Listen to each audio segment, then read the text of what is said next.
Magandang hapon sa inyong lahat, no? Nandito na naman kami, no? Sa hapong ito, no? Dito po kami sa ikalawang site namin. So ang ginawa namin, nagbutas po kami ng plastic mulching. Ayan po, no? Po yung butas ng aming plastic mulching, no? Pakikita ko po kung paano kami magbutas ng plastic mulching. So yung pamaraan po namin sa pagbutas ng plastic mulching. So malalaman po natin kung ilang butas o ilang puno yung maitanim namin dito sa ganito kalawak na area. So makita po natin na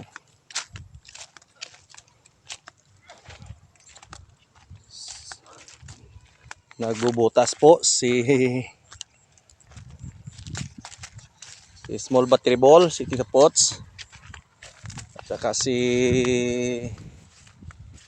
Alvin Patrimonio. Nagbubutas po sila ng plastic mulching. Yan po, no?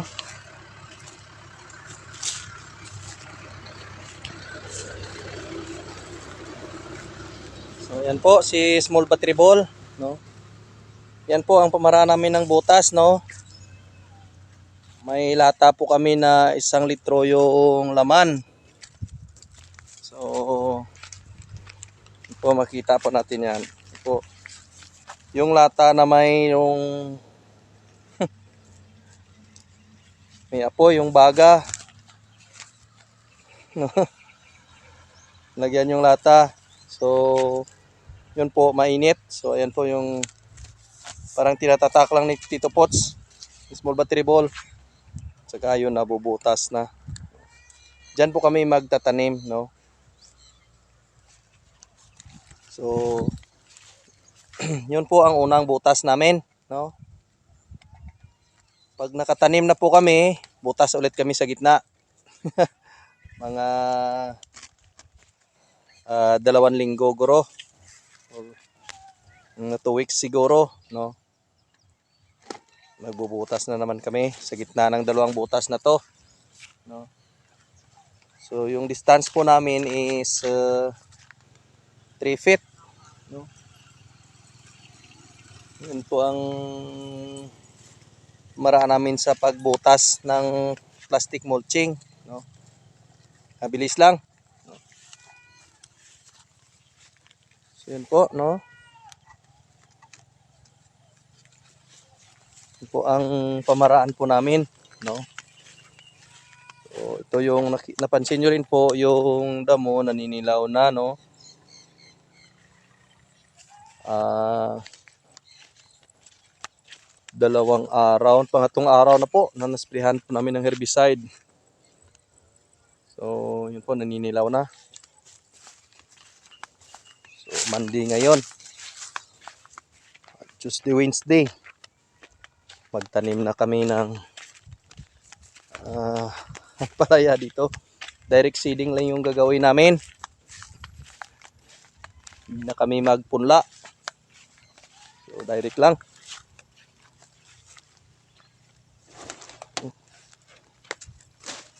Yung butas. So yun po, no? Si Alvin Patrimonio nagbubutas din. So, 2 sila. So yun po, no? Ang pinakapogi sa lahat, Alvin Patrimonio. Yun po, no? Yun po ang pamaraan namin, no, sa pagbutas ng plastic mulching. So may apoy po yan, may baga. Yung uling ba? Yun, lagyan namin ng uling, no? Pambutas. Yun po, no? Dali lang.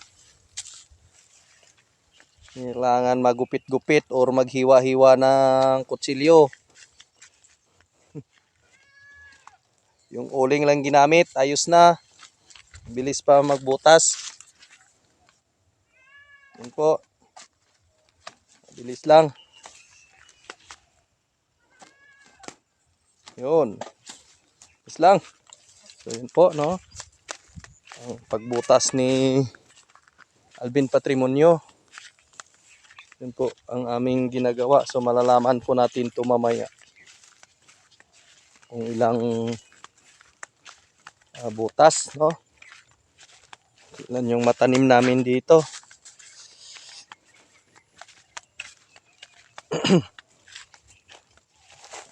Sana uulan mamayang gabi. So malalaman po natin yan. Kung ilang butas ang magawa namin, no? So yun po, no? Kita po natin siguro mga nakita ko po yung sa butas namin sa ano lang, mga 1.5 lang na puno. Hindi nga guro abot to. Yung medyo malayong distansya pero maganda to, no?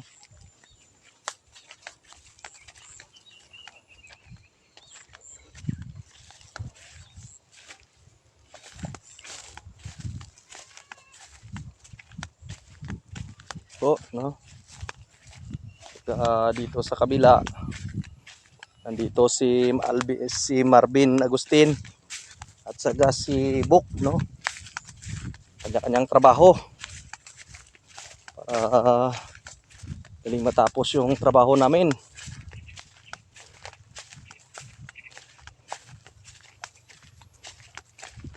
Ito yung mga butas nila. 3 feet yung distance nito. Aming butas.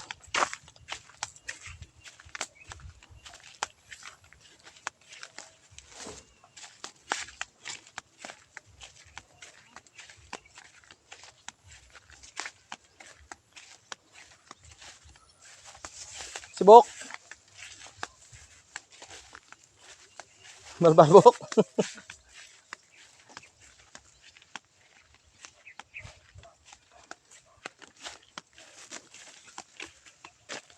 Di mabaskag.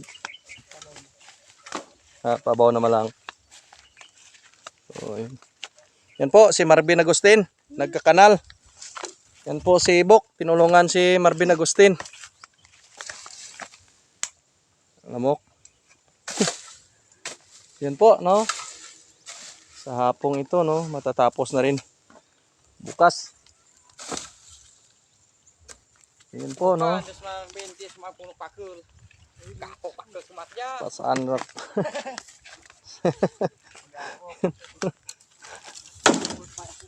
Yan po, no? Sa hapong ito.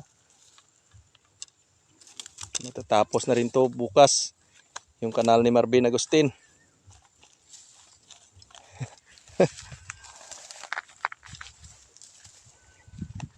Napakainit kahit hapon na.